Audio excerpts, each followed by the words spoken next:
welcome na naman po sa ating panibagong video. At ngayong araw ang gawin natin ay yung maglinis tayo ng centralized ECU guys.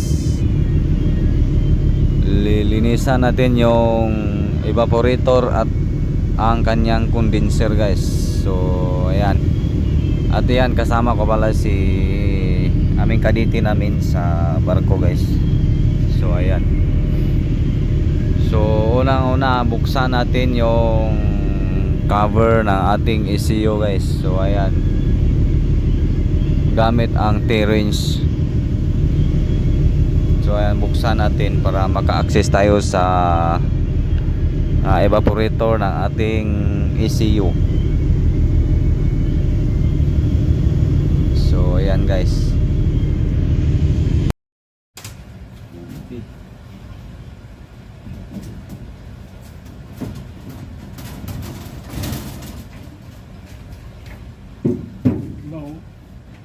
No.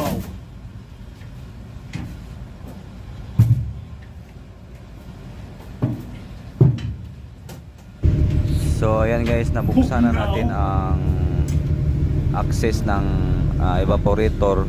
Sunod na ba nating buksan ay yung condenser guys.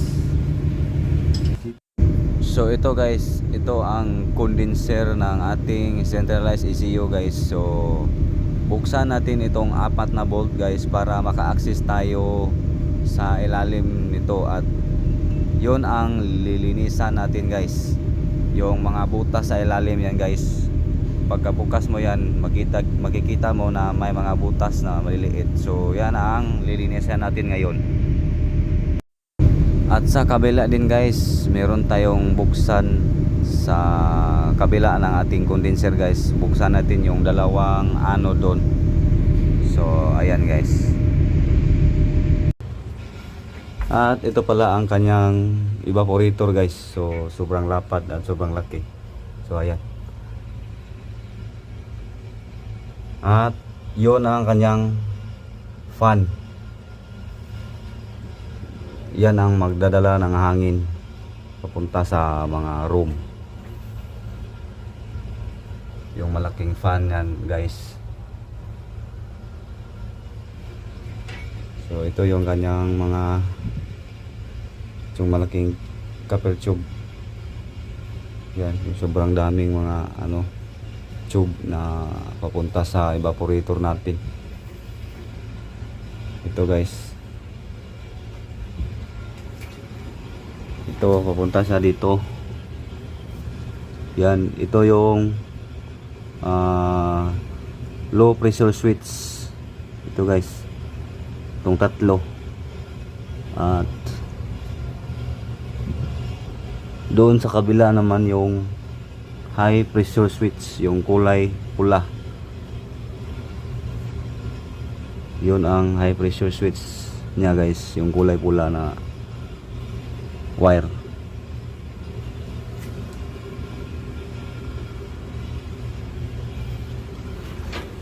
Parang ganito guys. Ito ang high pressure switch.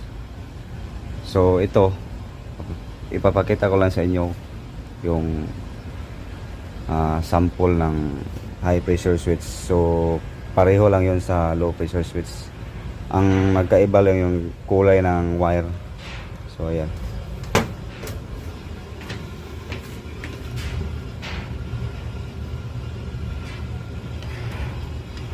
Binubuksan ang kasama ko. Bago natin buksan doon sa condenser guys, i-off muna natin itong valve na ito guys, para sa supply ng ating seawater. I-off muna natin ito para hindi tumagas doon sa ating condenser. So ayan, off na yan. So pwede na buksan ang condenser. So ito guys, buksan na natin. Pwede na itong buksan kasi na-off na yung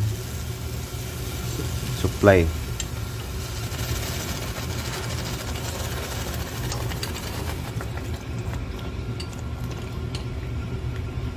So yan guys, lumalabas na yung tubig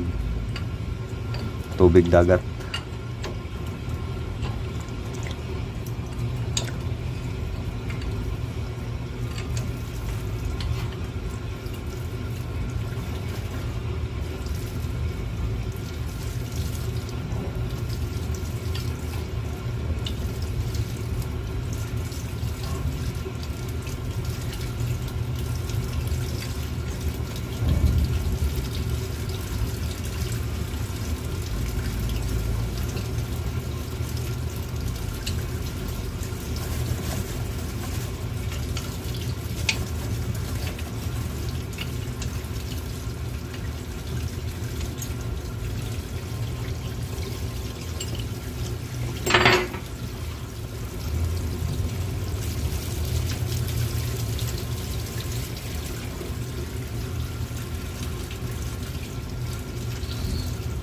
guys, malapit nang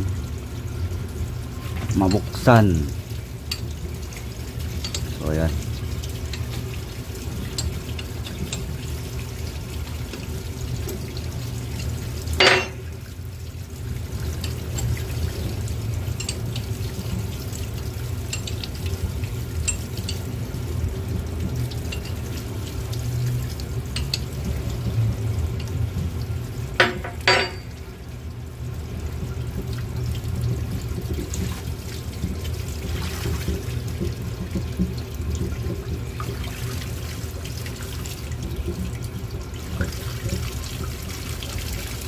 So ayan guys, yan yung hitsura ng ating condenser at ito yung kanyang gasket para hindi mag-leak yung tubig. So ayan guys, ito yung lilinisan natin yan. Daming dumi at ito yung susundutin natin gamit ditong spring at itong kable. Guys, susundutin natin isa-isa yung mga butas. Ayan.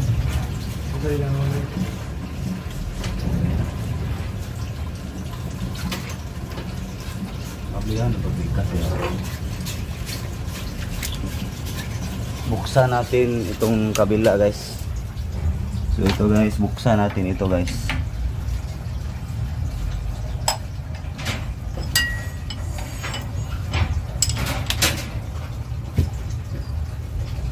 Itong kanyang anode.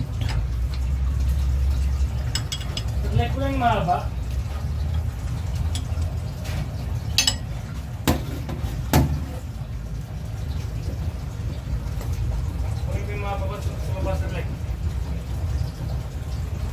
Mahabang spray? Okay. Yung kable dahil? Hindi pwede. Hindi malilimutan yung ano, hindi malilimutan.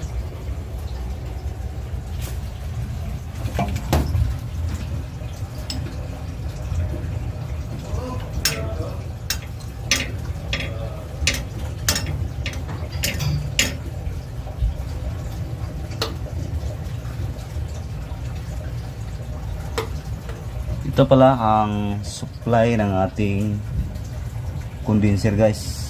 Itong valve na ito, gate valve na ito, supply ito, itong tubo at ito yung kanyang out. Ito yung gate valve ng out.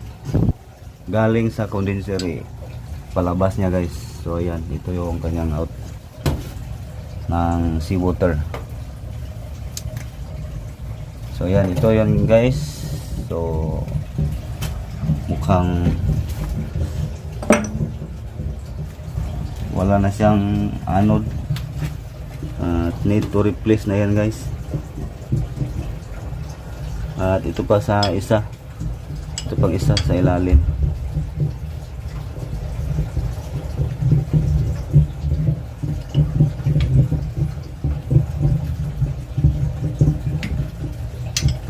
Ito guys.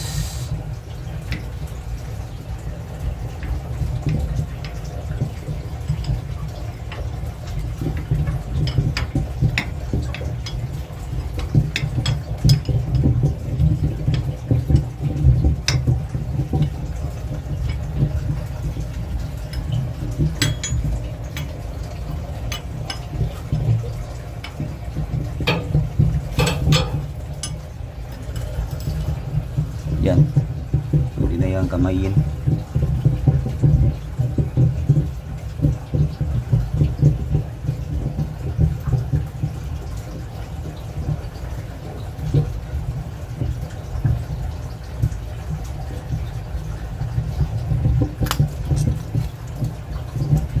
So ito guys, tanggal na guys.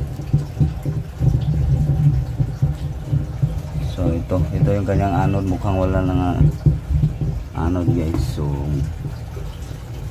dito replace na ito guys. So ito guys, daming dumi guys. Oh yan, mga shell na maliliit guys. So yan ang lilinisan natin. So punta tayo sa kabila guys. So yan guys, simulan na natin sundutin yung mga butas ng mga condenser. So ayan. Hello. Hello.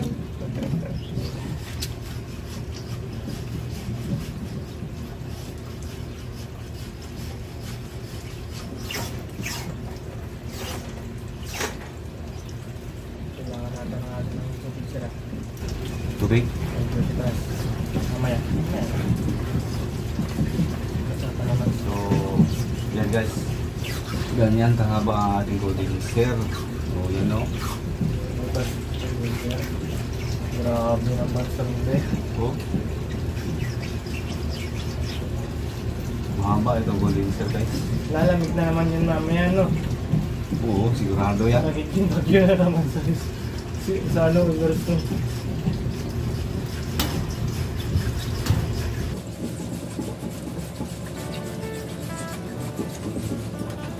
Ayan guys, pasok lahat yung sabli natin. Walang naiwan, no?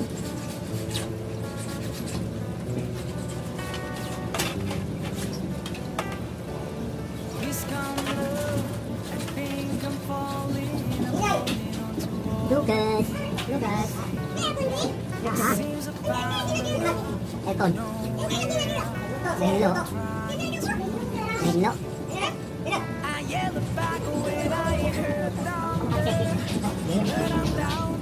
Ito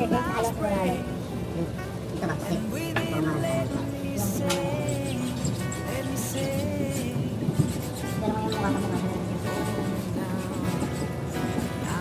Oh, udah na gusto mo ba? Lalaki. Lalaki, una na. Tapos, lalaki na. Puro panay na.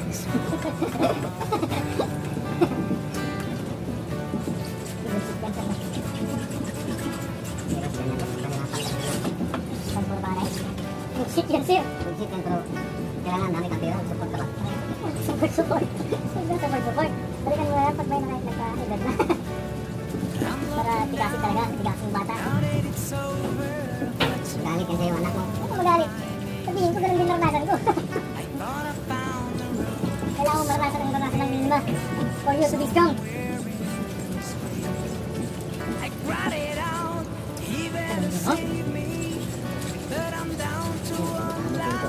Grado tayo siguro. Eh, pa na yan, Lloyd. Ba na? Gagi, ano nga ba yan? Kasi, di ba, parang may tuwis sa kapila, baka malupot tayo sa kapila.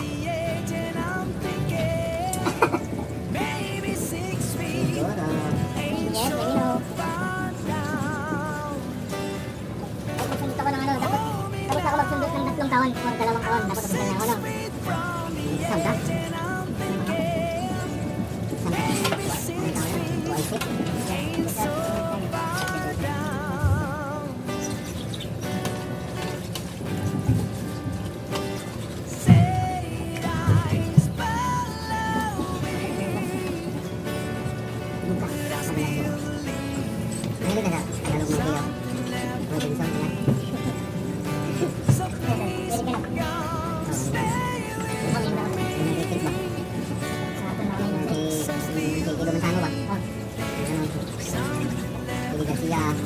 Lapit.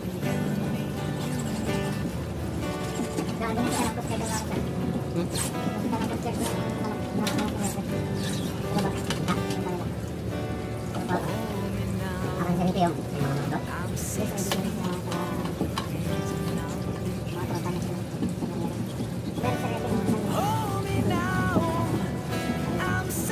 pinasok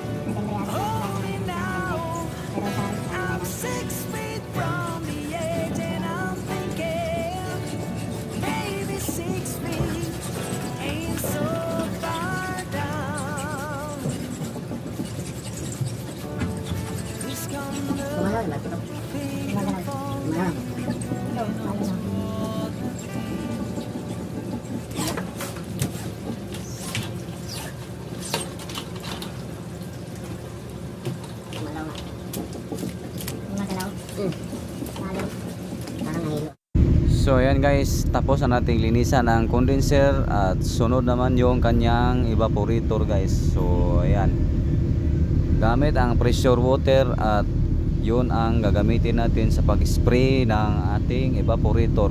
So ayan guys, simulan na natin pag-spray. So ayan, kailangan ayusin natin pag-spray para tanggal lahat yung mga dumi sa evaporator natin. So ayan, so sprayhan natin ng maigi. So yan, para hindi mag-yellow ang ating evaporator guys. So para maiwasan ang pag-yellow, so kailangan malinis dapat yung ating evaporator guys. So ayan, sprayhan natin ng tubig. So ayan, para iwas yelo,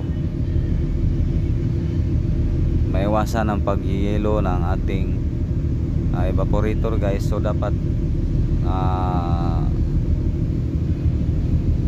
maglinis ng evaporator, maintenance, dapat maintenance yung paglilinis ng evaporator at condenser. So yan guys, so yun na guys, tapos na tayong maglinis ng ating condenser at evaporator ng ating centralized ECU. So i-on na natin yung ating unit at yan, nag-function na. At yun, makikita natin dito yung suction at pressure ng ating compressor guys. So ayan, so ayan, makikita natin ang amperahe ng ating fan at compressor. So ayan guys, functional yung ating unit. At naibalik ko na rin yung sa kabila yung kanyang anode.